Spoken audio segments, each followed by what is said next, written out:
कांत कुमार जी। आदिदेव के चरणों में सब भक्ति वंदना, उपस्थित मुनिवृंद के चरणों में नमन। एक कर्म संबंधित गीत। कैसा है कर्मों का खेल, नाच नचाए रे। कैसा है कर्मों का खेल, नाच नचाए रे। कर्मों से आत्मा, ओहो कर्मों से आत्मा सुख दुख को पाए रे। कैसा है कर्मों का खेल, नाच नचाए रे। कैसा है कर्मों का खेल, नाच नचाए रे। आत्मा जैसे कर्म करे वैसा ही फल पाएगा। आत्मा जैसे कर्म करे वैसा ही फल पाएगी। बीज आंखड़े का बोए आम कहाँ से खाएंगे। बीज आंखड़े का बोए आम कहाँ से खाएगी। अच्छे कर्मों का हो अच्छे कर्मों का अच्छा फल आए रे। कैसा है कर्मों का खेल, नाच नचाए रे। बंधन करता पापों का वीतरागता के ताला। बंधन करता पापों का वीतरागता के ताला। भोले जीवों को हो भोले जीवों को भव भव भटकाए रे। कैसा है कर्मों का खेल, नाच नचाए रे। कैसा है कर्मों का खेल, नाच नचाए रे। तुम्बे पर मिट्टी के ले डूबेंगे जल के अंदर। तुम्बे पर मिट्टी का ले डूबेंगे जल के अंदर। पानी से जब मिटते ले वे तुम्बे आते ऊपर। पानी से जब मिटते ले वे तुम्बे आते ऊपर। कर्मों के लेपों ओहो कर्मों के लेपों को दूर हटाए रे। कैसा है कर्मों का खेल, नाच नचाए रे। कैसा है कर्मों का खेल, नाच नचाए रे। कब से जीव कर्म संबंध, कभी नहीं इसकी शुरुआत। कब से जीव कर्म संबंध, कभी नहीं इसकी शुरुआत। जीवन में शुभ योगों से मंगलमय हर दिवस प्रभात। जीवन में शुभ योगों से मंगलमय हर दिवस प्रभात। आत्मा को पापों ओहो आत्मा को पापों से सदा बचाए रे। कैसा है कर्मों का खेल, नाच नचाए रे। कैसा है कर्मों का खेल, नाच नचाए रे। सोने लोहे की बेड़ी पुण्य पाप दोनों ही कर्म। सोने लोहे की बेड़ी पुण्य पाप दोनों ही कर्म। बंधन आखिर बंधन है कर्मवाद का समझे मर्म। बंधन आखिर बंधन है कर्मवाद का समझे मर्म।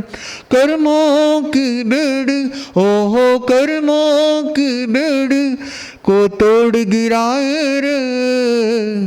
कैसा है कर्मों का खेल, नाच नचाए रे।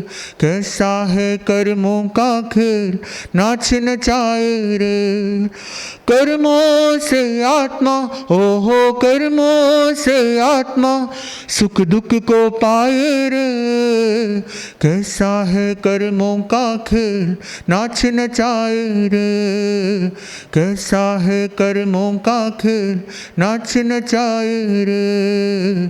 कैसा है कर्मों का खेल, नाच नचाए रे। कैसा है कर्मों का खेल, नाच नचाए रे। ये कर्म का क्या स्वरूप है, कर्म हमें कैसे फल देते हैं, किन किन कारणों से कैसे कैसे कर्मों का बंधन होता है और व्यक्ति उन्हें कैसे काट सकता है, इन सभी चीज़ों को हम कर्मवाद में जानते हैं, समझते हैं। तो मैं इस कर्म के ऊपर मुनि अतुल कुमार जी से कहूँगा कि वे अपनी प्रस्तुति दें। मुनि अतुल कुमार। तीर्थंकर भगवान ज्योतिपुंज आराध्य देव के चरणों में वंदन। परम पूज्य परम श्रद्धे महातपस्वी आचार्य श्री महाश्रमण जी के श्री चरणों में वंदन। उपस्थित मुनिवृंद, सुनने वाले श्रोतागण, आज हम चर्चा करेंगे कर्मवाद पर। इस लोक में जीने वाले सब प्राणी सुख दुख की अनुभूति करते हैं। उस अनुभूति का आधार क्या है? किसी को कम बुद्धि मिली है, किसी को अधिक बुद्धि मिली है, किसी को रूप मिला है, किसी को कुरूप मिला है, किसी को धन मिला है, कोई निर्धन है। इस पहलुओं पर हम आज चर्चा करेंगे कि ये सुख दुख किस कारण से प्राप्त होते हैं। जैनिज्म कर्मवाद को मानने वाला एक स्पष्ट धर्म है। भगवान महावीर ने हमें बताया कि कर्म ही मनुष्य को सुख देते हैं और कर्म ही दुख देते हैं। पहले ये जानना आवश्यक है कि कर्म का सिद्धांत क्या है और अध्यात्म का सिद्धांत क्या है। कर्म का सिद्धांत है मूर्छा, यानी बेहोशी।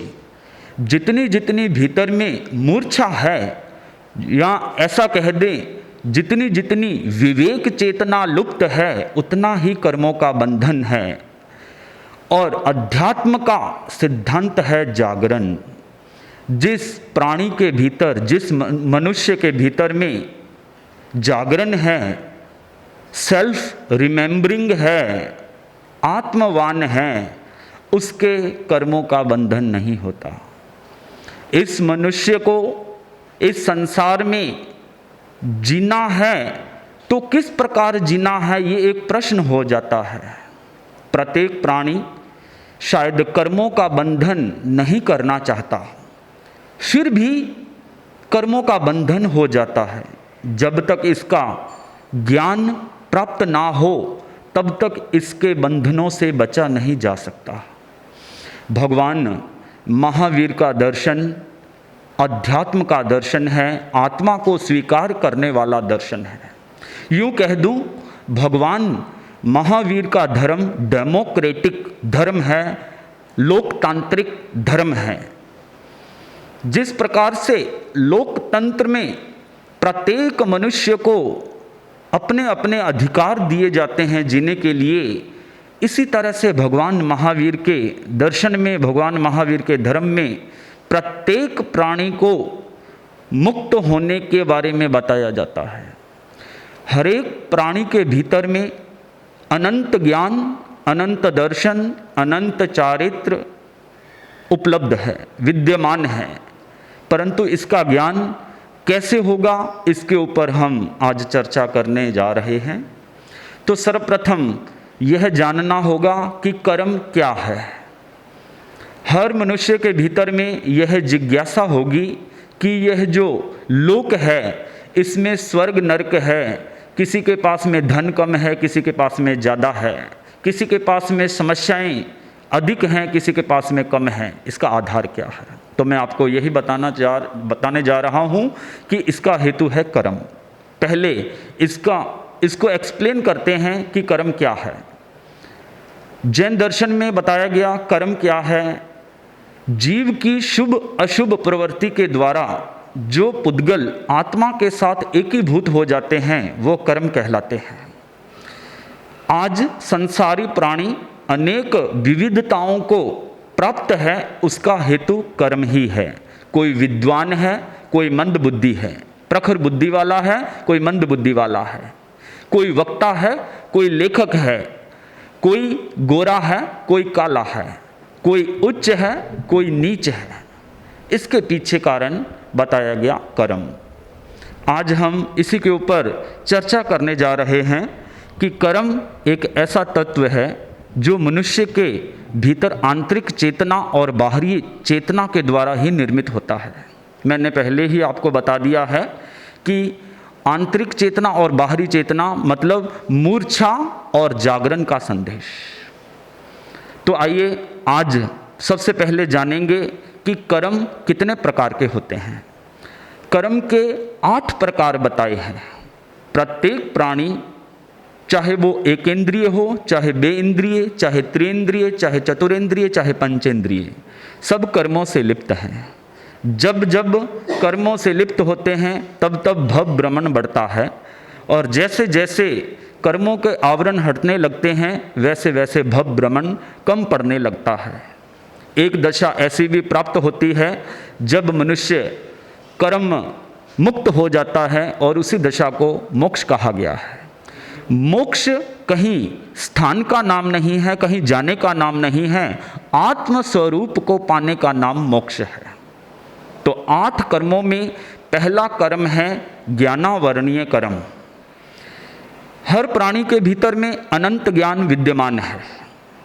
उस ज्ञान चेतना को आवृत करने वाला कर्म ज्ञानावरणीय कर्म है। हर प्राणी चाहता है उसकी स्मृति का विकास हो, उसके मस्तिष्क का विकास हो, फिर भी हम देखते हैं किसी की स्मृति कम है, किसी की स्मृति अधिक है, किसी का मस्तिष्क अधिक काम करता है, किसी का कम काम करता है। यह ज्ञानावरणीय कर्म के उदय के कारण होता है।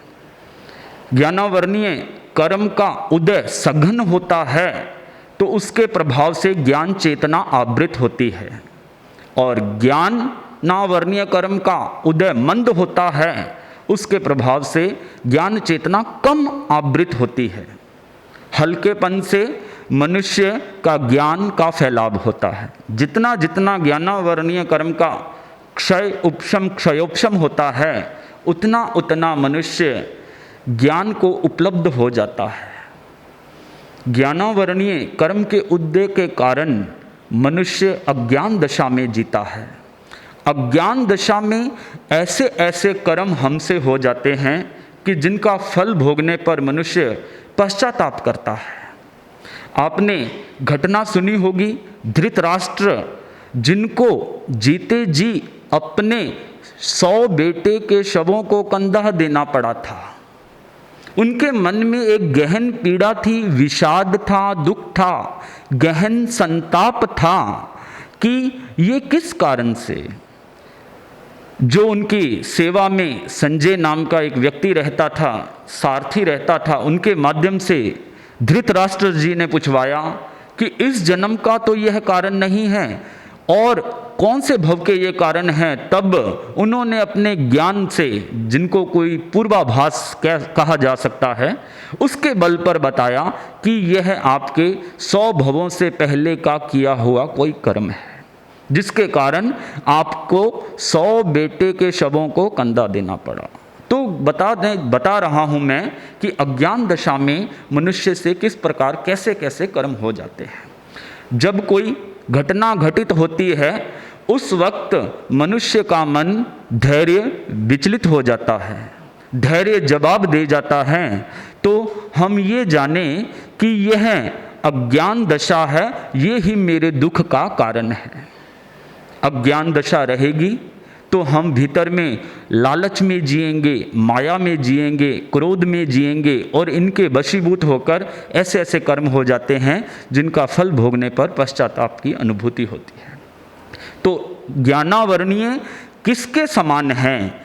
ज्ञानावरणीय कर्म आँख पर बंधी हुई पट्टी के समान है। जैसे आँख पर पट्टी बांध दी जाए तो जैसे उस प्रकार मनुष्य को कुछ नहीं दिखता है, इसी तरह ज्ञान चेतना जब ज्ञानावरणीय कर्म के उदय से आवृत हो जाती है उस समय उसका विवेक लुप्त हो जाता है। अज्ञान दशा में वो स्वयं को, सेल्फ रिमेम्बरिंग को भूलकर अनेक प्रकार के कर्म कर लेता है, जिसके कारण दुख की अनुभूति होती है।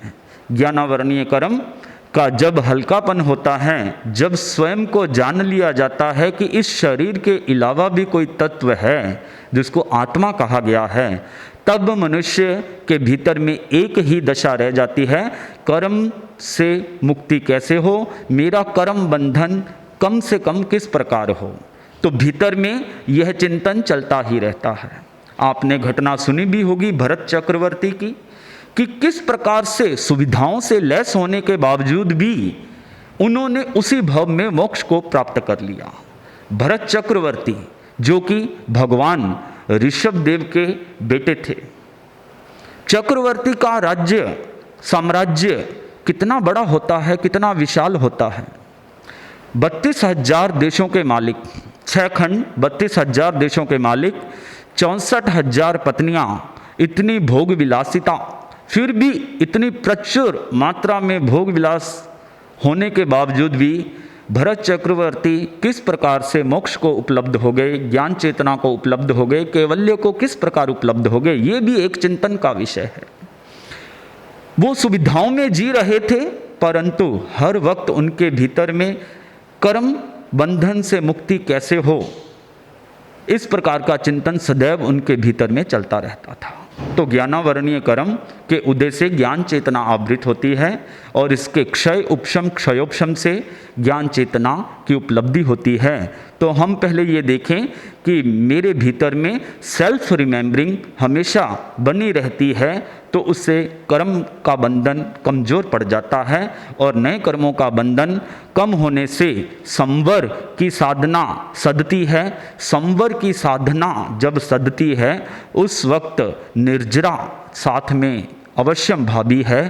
तो उस समय जब निर्जरा होती है तो मनुष्य ज्ञान चेतना को, जिसको कैवल्य ज्ञान बोला गया है, उसे उपलब्ध हो जाता है। दूसरा कर्म है दर्शनावरणीय कर्म। दर्शनावरणीय कर्म के उदय से सामान्य बोध आवृत हो जाता है। इस कर्म के उदय से केवल दर्शन की उपलब्धि नहीं होती है। दर्शनावरणीय कर्म एक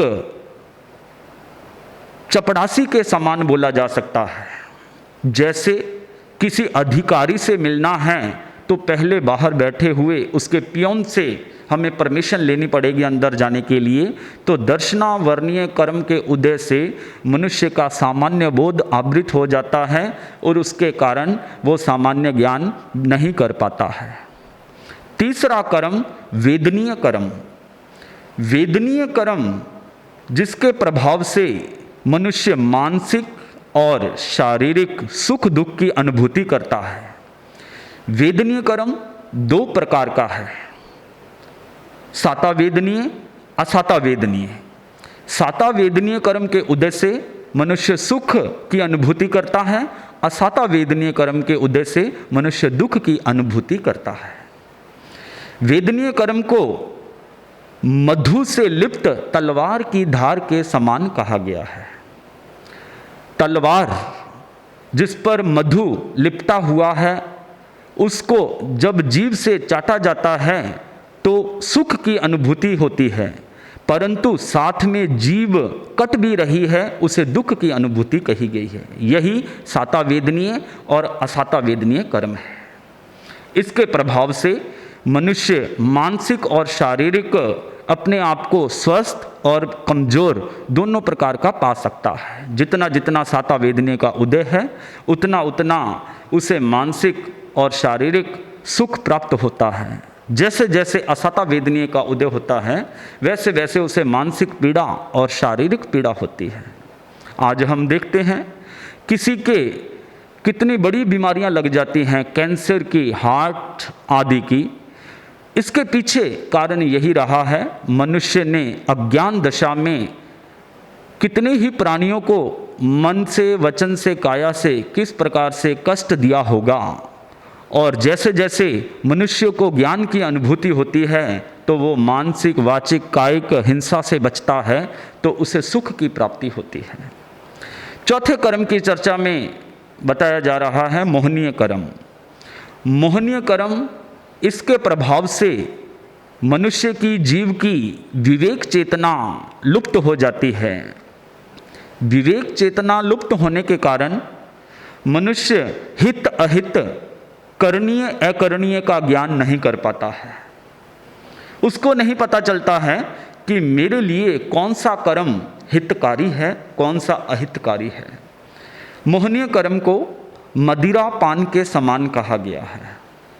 मदिरा पान, जैसे एक शराबी है, मदिरा का पान करके अपनी सुध बुध खो देता है, अपने विवेक को खो देता है, इसी तरह से मोहनीय कर्म के प्रभाव से मनुष्य अपनी ज्ञान चेतना को भूलकर विवेकहीनता के स्तर पर अनेकों कार्य कर लेता है, जैसे व्यभिचार, हत्या, किसी का अहित करना, किसी का धन लेना आदि आदि, किसी के नुकसान का चिंतन करना।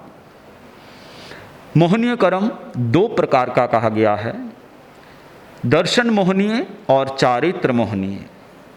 दर्शन मोहनीय के उदय से श्रद्धा विपरीत हो जाती है। इसकी स्थिति बहुत बड़ी कही गई है।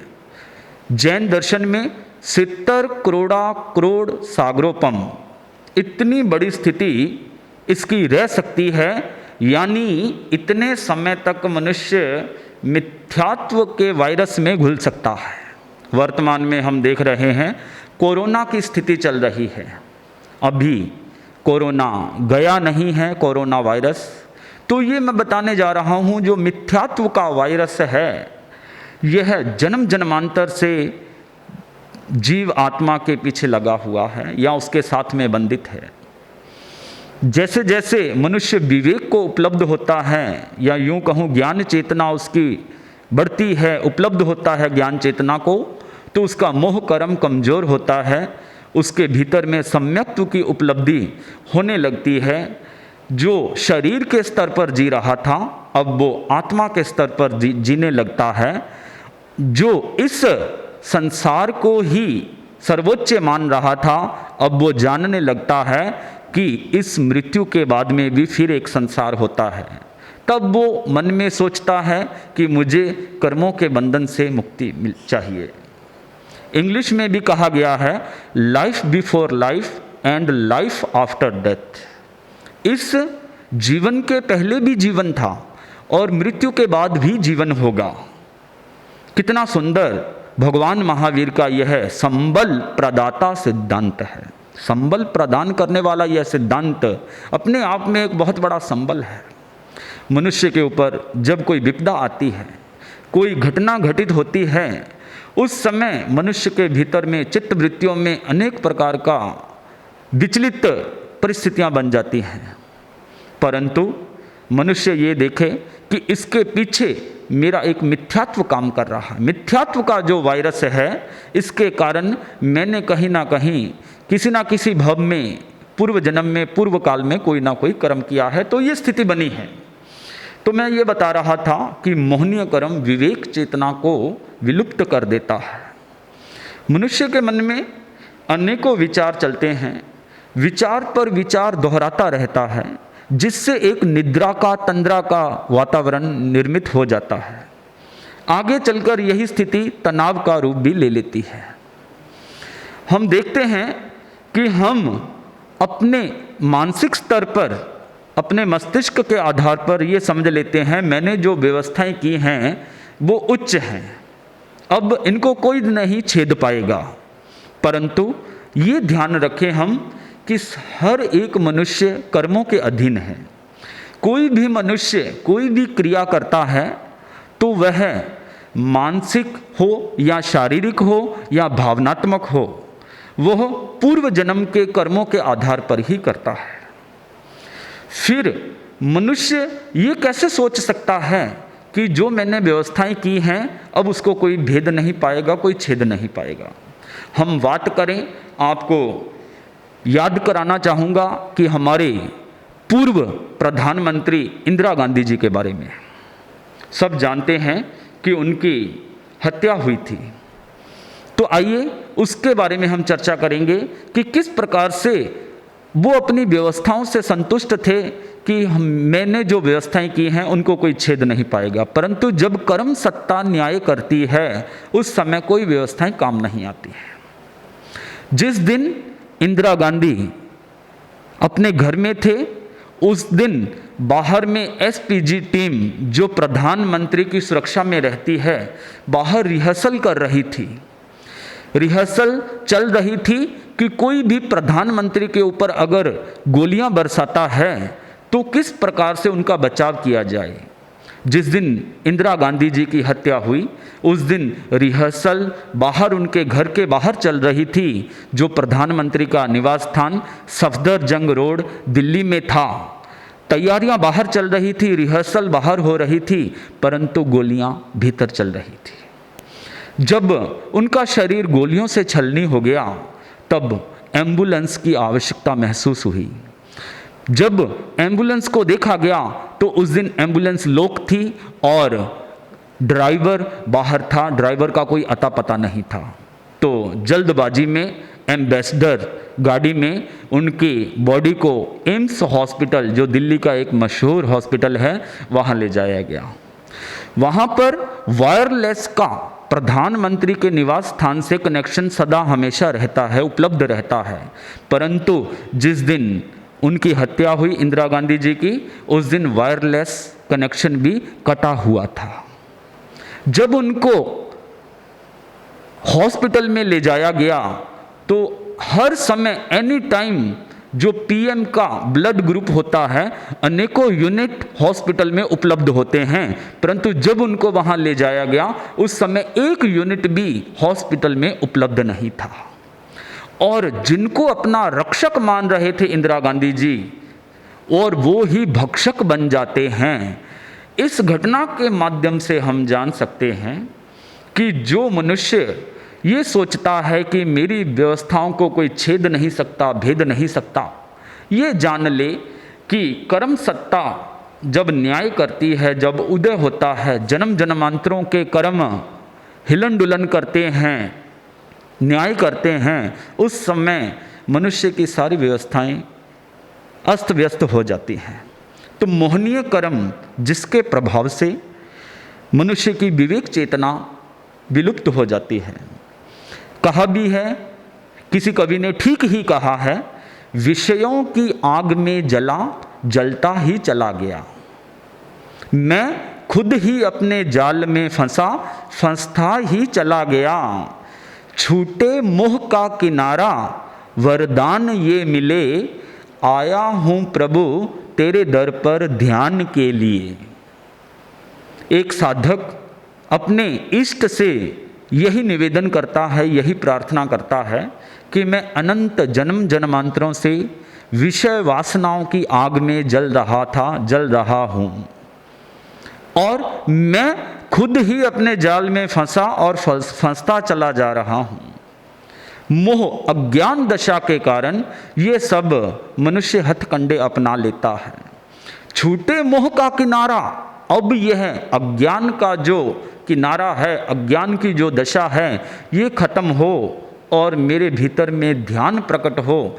यह एक आध्यात्मिक मनुष्य, आध्यात्मिक प्राणी ईश्वर के आगे प्रार्थना करता है कि मेरी आध्यात्मिक चेतना प्रकट हो जाए, मेरे भीतर जागरण प्रकट हो जाए। फिर मनुष्य कर्म के बंधनों में जकड़ा नहीं जाएगा और उसकी ज्ञान चेतना जब बढ़ती जाएगी, जब उसका फैलाव होता जाएगा, तो एक क्षण ऐसा भी आएगा जब केवल ज्ञान, मतलब उससे कुछ भी इस ब्रह्मांड में, कॉस्मोलॉजी में अछूता नहीं रह जाएगा। उसे ही कैवल्य बोला गया है। ये मोहनीय कर्म है। मैं बता रहा था मोहनीय कर्म दो प्रकार का, दर्शन मोहनीय जिसके कारण श्रद्धा विपरीत हो जाती है, चारित्र मोहनीय का उदय होता है, तब मनुष्य, प्राणी, जीव विषय भोगों में आसक्त बन जाता है। कोई कितनी भी प्रेरणा दे दे, कोई कितना भी ज्ञान दे दे, कोई कितना भी ध्यान भी कर ले, परंतु जब तक मनुष्य चारित्र मोह से बंधा हुआ है तब तक उसको धर्म समझ में नहीं आता है। उसके भीतर भोगों का सदैव चिंतन बना रहता है। उसके लिए सेल्फ रिमेम्बरिंग होना आवश्यक है। जब द्रोणाचार्य ने शिष्यों को कहा कि अमुक पेड़ पर जो मछली है, जो चिड़िया है, उसकी आँख में जो वाइट डॉट है उसके ऊपर अपने तीर से निशाना लगाना है, तो सब शिष्यों को उन्होंने उद्बोधन दिया। सब शिष्यों से पूछा कि तुम्हें क्या दिख रहा है। किसी ने कहा हमें पूरा पेड़ दिख रहा है, किसी ने कहा टहनियाँ दिख रही हैं, किसी ने कहा मुझे चिड़िया दिख रही है, किसी ने कहा चिड़िया की आंख दिख रही है। मात्र एक अर्जुन ही था जिन्हें एक चिड़िया की आंख के अंदर का वाइट डॉट ही दिख रहा था। ये है लक्ष्य के प्रति समर्पण। जब मनुष्य भेद विज्ञान को उपलब्ध होता है, सम्यक्त्व को उपलब्ध होता है, तब उसके भीतर में ज्ञान चेतना का फैलाव होता है और हित अहित का ज्ञान बढ़ता जाता है, जिसे सेल्फ रिमेंबरिंग बोला गया है। इस दुख के माहौल में, इस भोगवाद के माहौल में मनुष्य अपनी आत्मा की स्मृति कैसे रख पाए, यह भी एक प्रश्न होता है। सेल्फ रिमेंबरिंग ऐसे आकर्षण के माहौल में चारों तरफ वासना के परमाणु फैले हुए हैं, चारों तरफ आकर्षण के परमाणु फैले हुए हैं। जैसे हाइड्रोजन का परमाणु होता है, नाइट्रोजन का परमाणु होता है, ऑक्सीजन का परमाणु होता है, इसी तरह कर्म परमाणु भी होते हैं। वासना के परमाणु, क्रोध के परमाणु, आकर्षण के परमाणु। तो इस आकर्षण में अनाकर्षण की साधना कैसे की जाए, भोगवाद में योगवाद की साधना कैसे की जाए, यह सबसे बड़ी एक साधक के सामने चुनौती हो जाती है। मेरा व्यक्तिगत चिंतन है, यदि भीतर में सेल्फ रिमेंबरिंग आत्म स्मृति बनी हुई है तो मनुष्य आकर्षण में रहकर भी अनाकर्षण की साधना कर सकता है।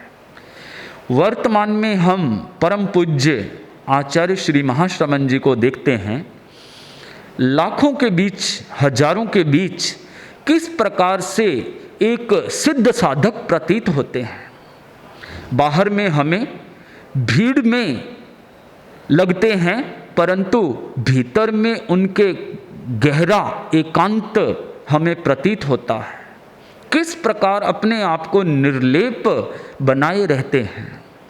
इतने स्वागत कार्यक्रम होते हैं, इतने अभिभाषणों के कार्यक्रम होते हैं, इतने अभिनंदन अभिवंदन के कार्यक्रम होते हैं, इतनी अहिंसा यात्रा आदि रैलियां होती हैं, फिर भी इस तरह से अपने को निर्लेप किस प्रकार से रखा जा सकता है। यह जो मैं बता रहा था सेल्फ रिमेंबरिंग, यह आत्मस्मृति जो पूज्य श्री के सदैव भीतर में बनी रहती है, इस कारण से आकर्षण में भी अनाकर्षण महसूस करा जा सकता है। मनुष्य एकांत में जाता है, एकांत में जाकर भी भीतर में विचारों का शोरगुल चलता रहता है। मान लीजिए आप एक हिल स्टेशन पर चले जाते हैं, सोचा मन में कोई सुकून मिल जाएगा, चैन मिल जाएगा, कुछ समय के लिए तनाव रहित फील करेंगे, डिप्रेशन रहित फील करेंगे। वर्तमान की समस्या भी है, ज्वलंत समस्या है तनाव। तनाव किसका है? तनाव भीतर के विचारों का है।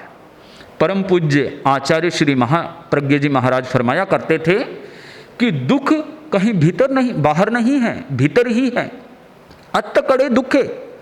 वो ये भी फरमाया करते थे कि मैं महाराष्ट्र घूमा, राजस्थान घूमा, हरियाणा घूमा, पंजाब घूमा, कर्नाटका घूमा, मद्रास घूमा, परंतु कहीं भी दुख की दुकान मुझे नजर नहीं आई।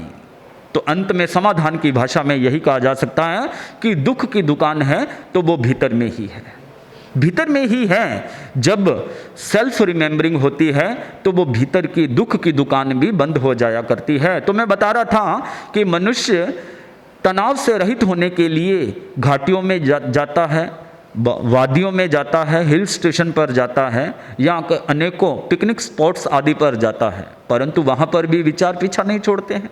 विचारों का शोरगुल चलता रहता है। विचारों का शोरगुल अज्ञान दशा में चलता है। मनुष्य विचार पर विचार दोहराता रहता है। जब अंतिम समय में होता है मनुष्य, उस समय भी उसके भीतर में संसार का ही चिंतन चलता रहता है कि मेरा पीछे अब मेरा अंतिम समय आ गया है तो मेरे धन का क्या होगा, मेरे बैंक बैलेंस का क्या होगा, मेरी ज़मीन का क्या होगा, मेरे पीछे पारिवारिक जनों का क्या होगा। यह चिंतन अगर भीतर में अंतिम समय भी चलता रहे, कहा गया अंतमति सो गति। जिस समय आयुष्य कर्म का बंधन होता है, उस समय जो लेश्या, जो भावधारा हमारी रही, उसी के अनुरूप अगला जन्म का निर्धारण हो जाता है। हमारा अगला जन्म हमारी लेश्या के ऊपर टिका हुआ है, हमारे भावों के ऊपर टिका हुआ है। कई लोग हमसे पूछते हैं, महाराज कि अगला जन्म है तो उसका आधार क्या है? मैं बताता हूँ कि अगले जन्म का आधार मनुष्य की इच्छाएं हैं, कामनाएं हैं। जितनी अधिक इच्छाएं कामनाएं मनुष्य चित्त में रखता है, अपने मन में रखता है, उतना ही मनुष्य अधिक अपने भव भ्रमण को बढ़ा लेता है। चॉइसलेसनेस, जब मनुष्य इच्छाओं से रहित हो जाता है, चॉइस से लेस हो जाता है, उस वक्त मनुष्य का जन्म मरण भी रुकने लग जाता है, थमने लग जाता है। अन्यथा बाजार में कोई ऐसा टैबलेट, ऐसा कोई इंजेक्शन, कोई ऐसा कैप्सूल इजाद नहीं हुआ है, निर्माण नहीं हुआ है कि मनुष्य उसको लेकर अपने भीतर में शांति, धैर्य या जन्म मरण से रहित हो जाए। उसके लिए बताया गया इच्छाओं की पूर्ति बंद हो। हमें ये जन्म इच्छाओं की पूर्ति करने के लिए नहीं मिला है। ये हमारा भ्रम है कि हम यहाँ पर ज़्यादा से ज़्यादा इच्छाओं की पूर्ति करें। यह जन्म हमें इच्छाओं की पूर्ति नहीं, बल्कि इच्छाओं से मुक्त होने के लिए मिला है। परंतु मनुष्य अज्ञान दशा के कारण ज़्यादा से ज़्यादा इंद्रियों का भोग करना चाहता है, इंद्रियों को संतुष्ट करने की चेष्टा करता है और अपने ही जाल में फंसता चला जाता है। इसलिए कहा गया था कि विषयों की आग में जलता ही चला गया, मैं खुद अपने जाल में फंसा और फंसता ही चला गया। उसके लिए विचार पर विचार दोहराना बंद करें। विचारों का प्रभाव बहेगा, परंतु कुछ देर अपने मन को स्थिर करने के लिए विचारों के चंगुल से निकलने का प्रयास करें। मेरे ख्याल में सामान्य मनुष्य 1 सेकंड में एक विचार करता होगा। 1 सेकंड में एक विचार हो गया तो 1 मिनट में कितने विचार हुए? 60 विचार। 1 मिनट में 60 विचार हुए तो 1 घंटे में कितने विचार हुए? मतलब 3600 विचार। और अगर 1 घंटे में 3600 विचार हुए तो 24 घंटे में कितने विचार हो गए? मतलब एक विचारों का सैलाब सा आ जाता है, भीतर पागलपन सा आ जाता है और मनुष्य तनाव, डिप्रेशन को उपलब्ध हो जाता है। विचार पर विचार ना करें। हम वर्तमान में कोरोना के हालात से निपट रहे हैं और काफ़ी हद तक निकल भी चुके हैं। यदि हमारी विवेक चेतना बनी रहे तो इससे बहुत जल्दी ही छुटकारा पाया जा सकता है। तो बताने जा रहा था कि जो कोरोना के हालात बने उसके पीछे विवेक चेतना के विलुप्त होने के संकेत हैं। चाहे वो किसी देश के द्वारा इजाद किया गया ये वायरस या किसी प्राणी के द्वारा वायरस ये निर्मित हुआ, परंतु हम इन चीज़ों को भूलकर ये देखें कि अगर कहीं भी किसी देश में किसी प्राणी के माध्यम से ये वायरस फैला है या किसी देश के द्वारा निर्मित हुआ है तो उसके पीछे कहीं ना कहीं हमारी विवेक चेतना का भी आधार है, योगदान है। यदि विवेक चेतना जागृत है तो मनुष्य अभक्ष्य का सेवन नहीं करेगा। इसलिए जैन धर्म कहता है कि मांसाहार से निवृत्त हो जाओ, जो अवश्य है, पथ्य है शरीर के लिए, वो ही भोजन करो। तो मैं वापस आपका ध्यान आकर्षित करना चाहूँगा कि मोहनीय कर्म जिसके उदय के कारण विवेक चेतना विलुप्त हो जाती है और मनुष्य अज्ञान दशा को उपलब्ध हो जाता है और उसके प्रभाव से ही अनेकों ऐसे कर्म हो जाते हैं जिससे सुख दुख की स्थितियां बन जाती हैं।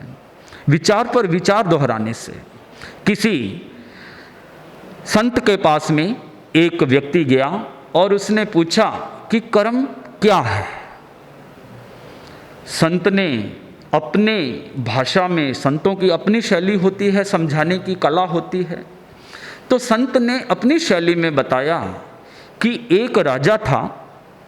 राजा के मन में आया कि मैं देखूं मेरी प्रजा सुखी है या दुखी है, तो उसने वेश परिवर्तन करके एक दिन निश्चय किया कि मैं घोड़े पर सवार होकर वेश परिवर्तन करके, क्योंकि राजा का वेश होगा तो कोई भी पहचान लेगा, अकेले को जाने नहीं देगा, राज्य सम्माननीय पुरुष होते हैं, तो उनके मन में आया, राजा के मन में, कि मैं वेश परिवर्तन कर कर एक घोड़े पर बैठकर पूरे नगर की परिक्रमा करूंगा और देखूं कि कौन सुखी है कौन दुखी है। राजा घूम रहा था, घोड़े पर बैठा घूम रहा था। सुबह से दोपहर हुई, दोपहर से संध्याकालीन का समय हो गया। शाम के समय राजा का घोड़ा एक दुकान के सामने रुका। दुकानदार को देखते ही राजा के मन में विचार आया कि मैं इसको अभी फांसी की सजा सुना दूं और इसे अभी फांसी पर लटका दूं। ऐसा विचार भीतर में जब आया तो राजा खुद ही परेशान हो गया। राजा खुद ही परेशान हो गया कि ये विचार क्यों आया।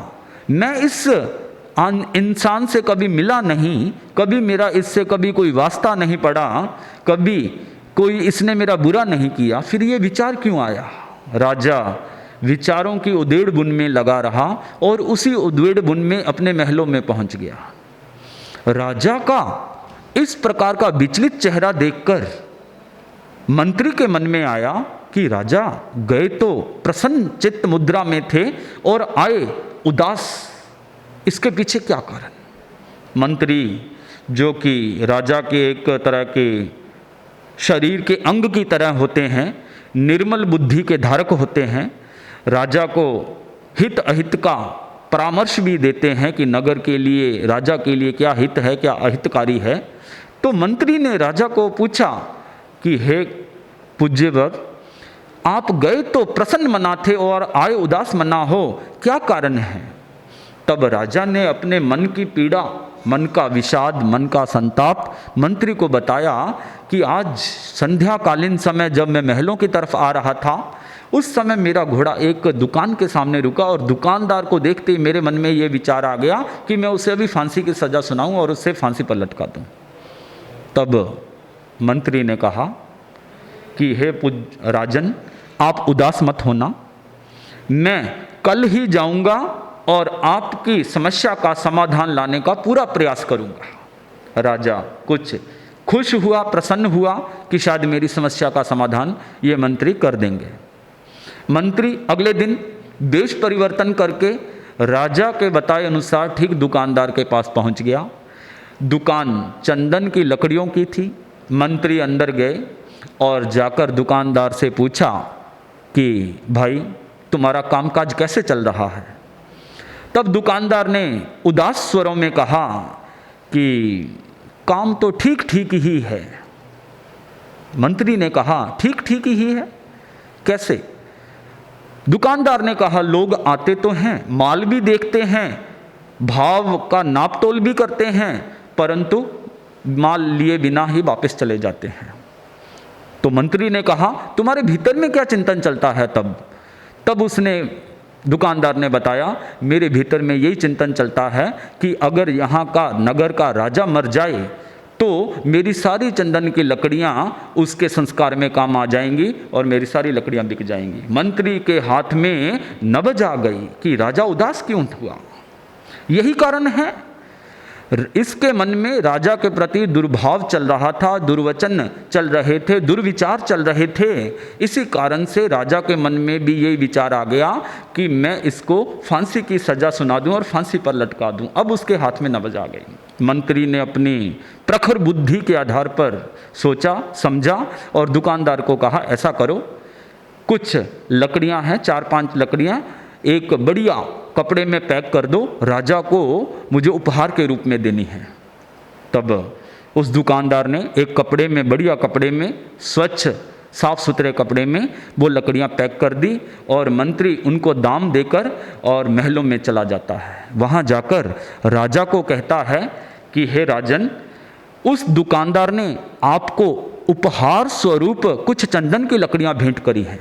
जब राजा ने देखा इतनी बढ़िया चंदन की लकड़ियां, तो राजा एकदम प्रसन्न मुद्रा में आ गए। राजा के मन में विचार आया, अरे यार, मैंने तो ऐसे ही उसको इतना बुरा विचार कर लिया उसके प्रति कि फांसी पर लटका दूं, परंतु वो कितना भला आदमी था, कितना भला आदमी है। तब राजा ने भी अपने मंत्री को कुछ सोने के सिक्के उसको भेंट करने के लिए दिए, मंत्री को, दुकानदार को भेंट करने के लिए, और कहा जाओ और अभी जाकर उसको भेंट करके आओ।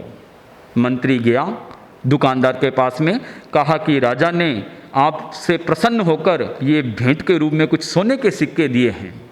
तब दुकानदार ने देखा कि राजा इतनी उदार चित्त वाले हैं, इतने लिबरल हैं, मैं तो ऐसे ही उनके बारे में अनाप शनाप सोचे जा रहा था, इतना बुरा सोचे जा रहा था। तब उसके भीतर में भी पश्चाताप के स्वर चलने लग गए, पश्चाताप के विचार चलने लग गए।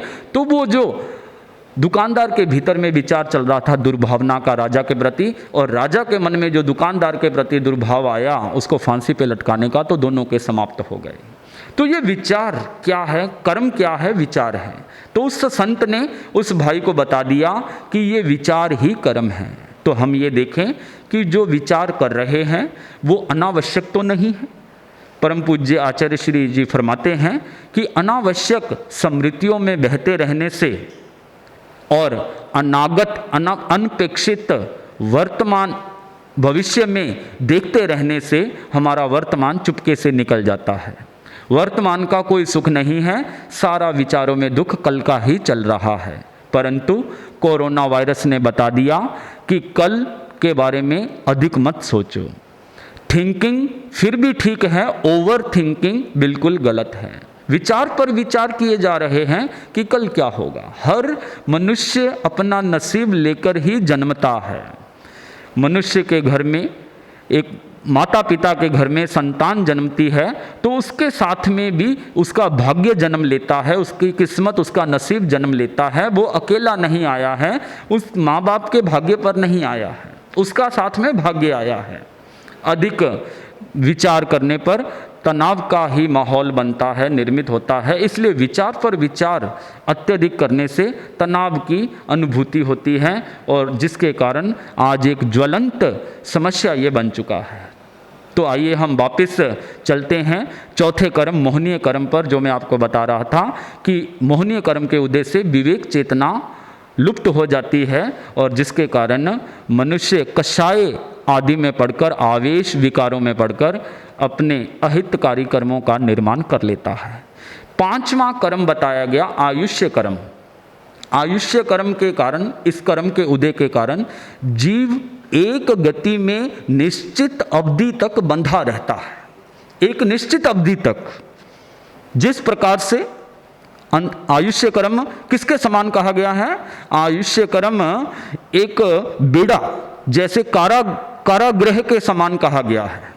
जैसे कारागृह में कोई अपराधी गया है, एक निश्चित अवधि तक, जब तक उसको सजा सुनाई गई है तब तक वो उससे छूट नहीं सकता। इसी तरह से आयुष्य कर्म के उदय के कारण जीव एक गति में बंधा रहता है, उसे वहाँ पर ही सुख दुख भोगने होते हैं।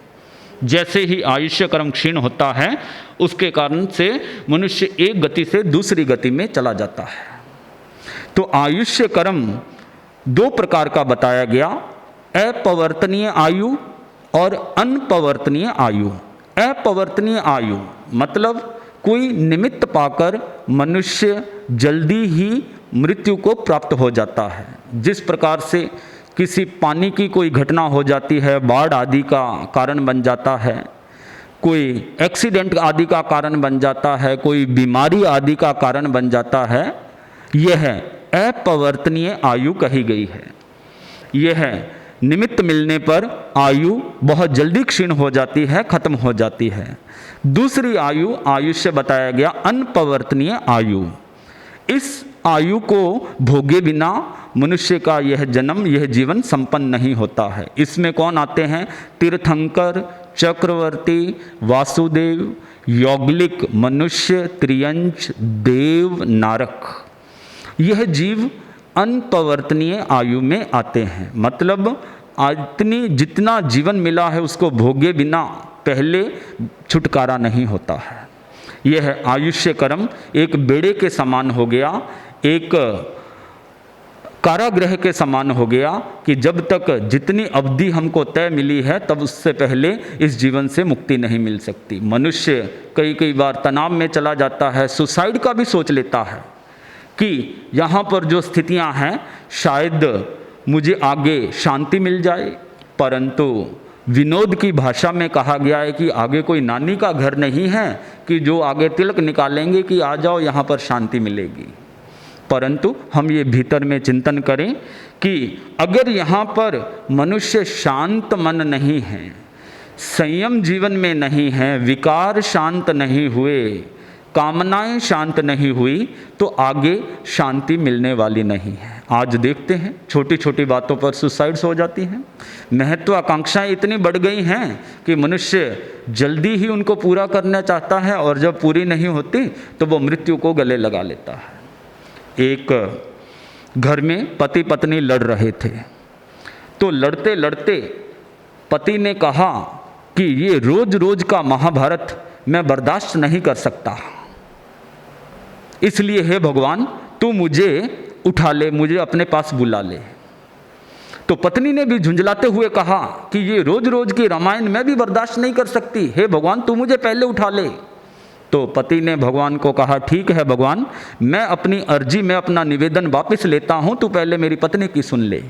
तो देखिए इसके पीछे मनुष्य के भीतर में छोटी छोटी बातों को लेकर तनाव, डिप्रेशन बन जाता है और बहुत जल्दी ही वो अशांति को उपलब्ध हो जाता है, धैर्य खो देता है और उसके कारण नकारात्मक चिंतन आ जाते हैं। तो मैं बताने जा रहा था कि आयुष्य कर्म है वो एक कारागृह के समान है, जेल के समान है।